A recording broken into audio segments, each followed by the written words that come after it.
Insuficiências musculares. E hoje, Caio, já tá rindo, cara. O Caio é impressionante. Nós começamos a gravar, o cara começa a rir. Vamos lá, vamos ver se gravamos, né? Então, insuficiências musculares hoje, pessoal, vamos dar sequência do vídeo anterior, vídeo-aula anterior, onde nós analisamos o exercício abdominal e jogamos uma pergunta no ar, né? Sendo bem marqueteiro agora aqui no YouTube, né? Tentando fixar a audiência para o próximo vídeo, né? Olha a estratégia. Ah, será que eu vou tentar fazer os caras assistirem o próximo vídeo, que é esse, né? Aquela vontade, né? Os caras do Treino Foco estão virando extremamente marqueteiro. É uma estratégia, a gente usou, não sei se funcionou ou não, mas de qualquer forma, vamos ver, né? Lançamos aí, né? Vamos ver o que aconteceu. Pessoal, a ideia é, será que existe alguma insuficiência muscular aí no exercício abdominal? Vamos relembrar o exercício abdominal? Só um pouquinho, depois da vinheta. Te quebrei nessa, né? Te quebrei. Volta aí. Eu tô ligado, cara. Se tu tá gravando, tu nem lembra da vinheta.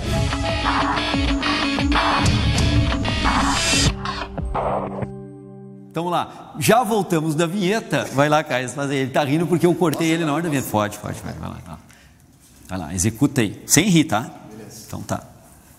Então essa foi a execução que nós mostramos aí semana passada no exercício abdominal.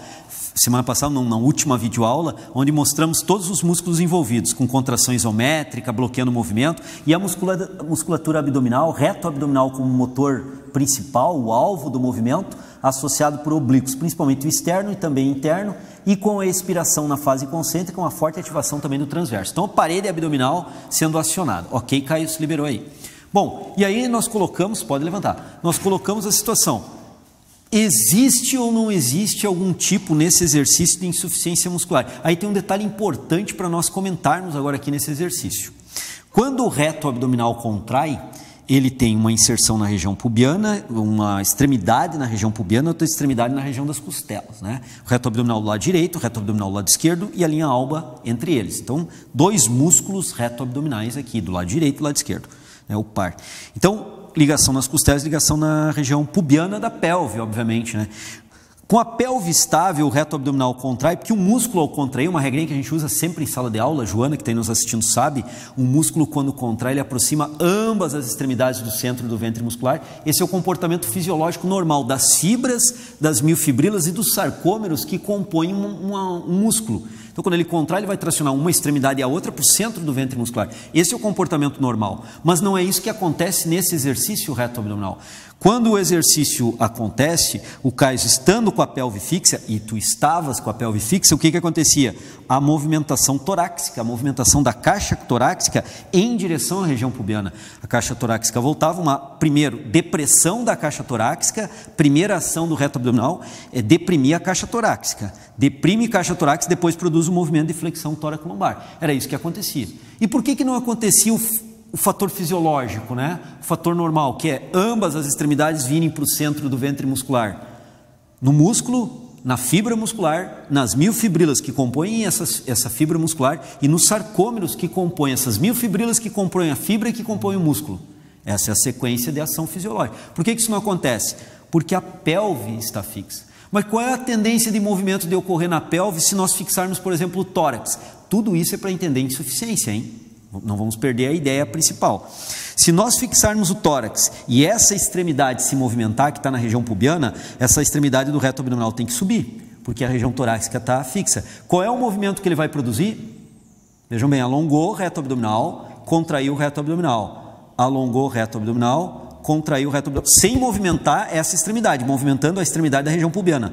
Alongou, encurtou o reto abdominal. Se nós observarmos que movimento é esse que está sendo produzido na pelve, é um movimento de retroversão pélvica. O reto abdominal, além de ser um flexor tóraco-lombar, ele também é um retroversor pélvico, assim como os oblíquos também são retroversores pélvicos. Mas ao executar o exercício, a pelve ao executar, ao executar e de qualquer praticante que execute corretamente, a pelve não retroverte.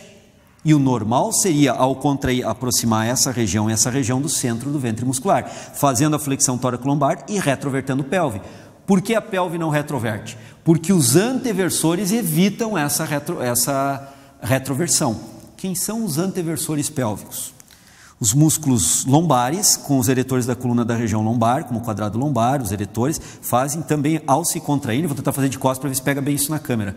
Fixo aqui e vou trabalhar lá na inserção na pelve. Tracionam a pelve em anteversão, são anteversores. Só que um detalhe importante, esses músculos não podem serem acionados durante o teu exercício, porque esses músculos que são anteversores pélvicos, posicionados na região lombar, a região lombar, se eles fizerem anteversão pélvica, eles hiperestendem a região lombar. E a região lombar está sendo flexionada, está sendo feito um movimento contrário, e esses músculos estão alongando. Eles são antagônicos ao movimento. Ao fazer a flexão tóraco-lombar, quadrado lombar e eretores da coluna alongam. Se eles forem acionados para estabilizar a pelve, eles vão fazer a anteversão, mas vão inverter a curvatura da lordose lombar. Então eles são antagônicos ao movimento, eles são extensores e hiperextensores lombares. E o reto abdominal está fazendo a flexão lombar e torácica da coluna vertebral.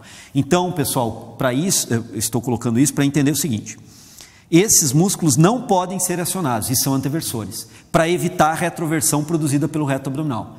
Quem são os outros anteversores pélvicos? Aí nós temos na face anterior do corpo ilio-psoas e reto femoral, sartório, que são aqui na frente, puxam a pelve para baixo, anteversão, reto abdominal e retroversão. Aqui na frente, anteversão por ilio-psoas, reto femoral e sartório, reto abdominal, retroversão. E são eles que são acionados aqui na frente, nesse exercício, para evitar a retroversão da pelve produzida pelo reto abdominal e oblíquos.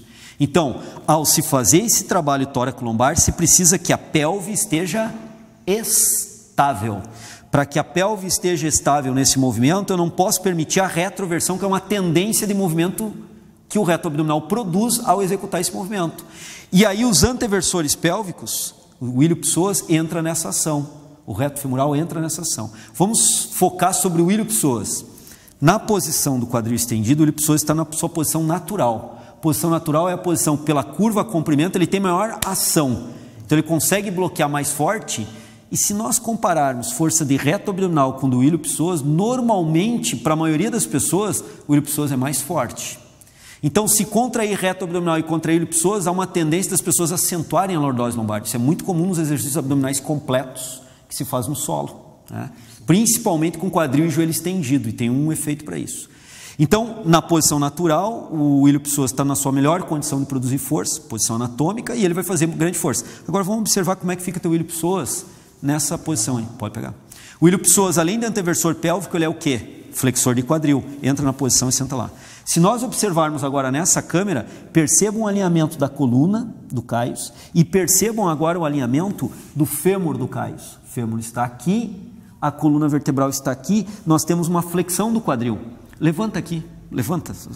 Ó, aqui nós temos uma extensão do quadril, na posição anatômica onde o ilio-psoas se encontra na melhor situação para produzir carga de tensão pela relação curva-comprimento. Vai lá. Flexão do quadril, encurta ilio-psoas, e ao encurtar ilio-psoas ele diminui a sua capacidade, pode emprestar aqui, Jefferson. Ele diminui a sua capacidade, ó, aqui está a projeção do fêmur, aqui está a projeção do tronco. Esse ângulo aqui é a flexão do quadril. Sobe, Caio. Sobe. Estendeu. Agora eu vou fazer de uma forma diferente. Projeção do tronco, projeção do fêmur com o quadril estendido. Vai lá, pode sentar. Flexão do quadril. Então nós temos uma flexão, para deixar bem claro, sobe de novo. Aproximadamente aqui no eixo do quadril, extensão do quadril, senta lá de novo. Flexão do quadril. Flexão do quadril gera um encurtamento do ilio-psoas, e quando... Pode soltar agora um pouquinho aqui, Caio. Quando encurta o ilio-psoas, o que acontece? Faz interversão pélvica. Não, mas nesse caso, quando encurta o ilio-psoas, gera uma insuficiência ativa, porque ele sai do comprimento mais confortável para gerar tensão e entra num comprimento menor, pela relação curva-comprimento, ele entra em insuficiência ativa. Pequena, talvez pequena, mas entra em insuficiência ativa, diminuindo o poder do ilio-psoas em anteverter a pelve. Nesse caso é interessante essa insuficiência ativa, porque como o ilio-psoas normalmente é muito mais forte que o reto abdominal, ao contrair o reto abdominal e o ilio-psoas ao contrair para estabilizar a pelve, há uma tendência de anteverter a pelve, porque o ilio-psoas é bem mais forte.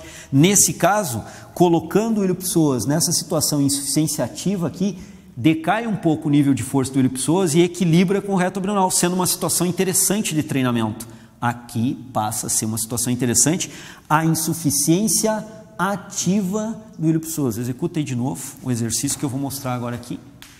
Entra primeiro sem flexionar quadril de joelho aí. Vai lá agora, entra na posição. Isso, e agora executa o exercício.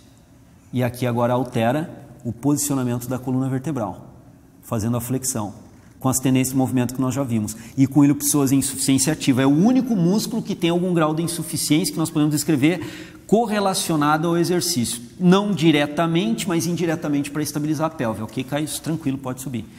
E nesse caso é uma insuficiência ativa interessante porque o ilho psoas, repito, reitero e reforço, na maioria das pessoas é mais forte do que reto abdominal. Porque no dia a dia, assim, é raro os movimentos para trabalhar reto abdominal. As atividades são muito mais envolvendo subir escadas. De uma forma mais intensa, né? Ao subir escada e projetar o pé no degrau de cima, de uma escada, de um degrau de ônibus que seja mais alto, já exige uma flexão de quadril. Uma aula de step, ao subir, cada vez que faz esse ato de subir no step, já é uma flexão do quadril. No dia a dia, ao caminhar, a ter um movimento de pêndulo com o membro que se desloca, o membro inferior que se desloca, flexão de quadril.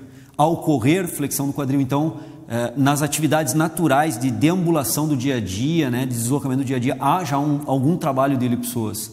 E não há algum trabalho, ou é mais raro o trabalho do reto abdominal dinamicamente envolvido, né? Então, por isso que normalmente as pessoas têm o ilho psoas mais forte do que reto abdominal. E os dois travam uma guerra para ver para que lado vai levar aquela pelve. Então, insuficiência ativa nesse caso é até bem-vinda, até positiva, né? A gente pode dizer assim. Tranquilo? Tranquilo. Mais uma informação aí, né? Que a gente está passando para a galera da audiência do Treino em Foco, né? Show. Então é isso, pessoal. É isso, pessoal. E é isso, pessoal. Para quebrar o Jefferson na edição. Não, faz assim, ó. Eu olho para lá, tu olha vai lá, dá um tchau para. Não, tu lá, eu aqui. Vai cruzar aqui? Claro, então tá, quero ver como é que o Jefferson vai editar agora aí. Boa sorte, Jefferson. Edita aí e te vira agora, tá? Valeu, pessoal. Até a próxima videoaula. Se você quer se qualificar na atuação profissional de personal trainer ou você ainda não é personal trainer, é acadêmico, mas pretende futuramente, pós-formado, atuar nessa área de personal trainer, não se esqueça de se cadastrar conosco e ficar atento aos nossos comunicados sobre a nossa formação continuada em personal trainer. Nós estamos divulgando nas nossas mídias e aqui no canal do YouTube também você pode ver na descrição desse vídeo, entrar no nosso link e fazer uma matrícula, um pré-cadastro para receber informações do Treino em Foco a respeito de qualificação e aprofundamento profissional na atuação de personal trainer.